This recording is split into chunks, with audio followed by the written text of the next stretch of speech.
Hello बच्चों, let's start with the question. And here the question says that the hypersecretion of growth hormone in adults does not cause further increase in height because. तो यहाँ पे क्या कहा गया है कि अगर जो हाइपर सिक्रीशन हो जाए, जो ग्रोथ हार्मोन्स होते हैं, ग्रोथ हार्मोन्स, अगर इन ग्रोथ हार्मोन्स का हाइपर सिक्रीशन भी अगर अडल्ट में हो जाता है, हाइपर सिक्रीशन यानी क्या हो जाएगा, ज़्यादा सिक्रीशन भी अगर हो जाए वो भी अडल्ट में, तो फिर भी अडल्ट में जो है वो हाइट इंक्रीज नहीं होती, फर्दर हाइट इंक्रीज नहीं होगी. क्यों नहीं होगी? क्योंकि because this is because of the epiphyseal plates. This is because of the epiphyseal plates. अब इपीफाइजियल प्लेट्स की वजह से क्यों? तो बेसिकली ये इपीफाइजियल प्लेट्स किससे बनती है? They are made up of a hyaline cartilage. ये बनती है हाइलाइन कार्टिलेज से.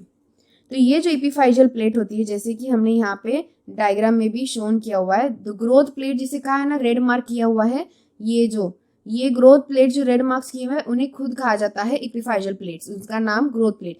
As we can see this is the plate here. ये जो प्लेट जिसका नाम यहाँ पे इपीफाइसिस दिया गया है, that is the growth plate. उसे ग्रोथ प्लेट भी कहते हैं. तो ये जो ग्रोथ प्लेट होती है बेसिकली वो क्या होती है, हाइलाइन कार्टिलेज से बनती है. और वो दो लॉन्ग बोन्स, जैसे कि यहाँ पे हम देख सकते हैं फ्यूमर, जो लेग्स के बोन्स है, दो लॉन्ग बोन्स के बीच में प्रेजेंट होता है हमेशा इपीफाइजियल प्लेट. ओके, जैसे कि हाथ के दो लॉन्ग बोन्स, यहाँ पे रिस्ट बोन्स है और यहाँ पे रेडियस अल्ना है, यानी कि हाथों के जो लॉन्ग बोन्स है वहाँ पे, लेग्स के जो लॉन्ग बोन्स है वहाँ पे ये प्रेजेंट है. तो इस तरीके से जो लॉन्ग बोन्स होते हैं उनमें प्रेजेंट होता है क्या, ये इपीफाइजियल प्लेट. तो ये इपीफाइजियल प्लेट जो होता है वो अर्ली चाइल्डहुड में ही क्या करता है, अर्ली चाइल्डहुड में ही सिर्फ ग्रो हो सकता है. उसके बाद इपीफाइजियल प्लेट जो होते हैं वो क्लोज हो जाते हैं, बंद हो जाते हैं. फिर चाहे कितना भी ग्रोथ हार्मोन्स का सिक्रेशन क्यों ना हो, आगे फर्दर ग्रोथ नहीं हो सकती. इसलिए यहाँ पे हमारा करेक्ट आंसर क्या आएगा, that the bones here we will say epiphyseal plates closes after the adolescence. तो यहाँ पे कहा है कि एल्डोसिंस के बाद इपीफाइजियल प्लेट्स क्लोज हो जाते हैं. So yes, this is true, a is correct. Then bones loses their sensitivity to growth hormone in adults. नहीं, बोन्स कोई सेंसिटिविटी लूज नहीं करते.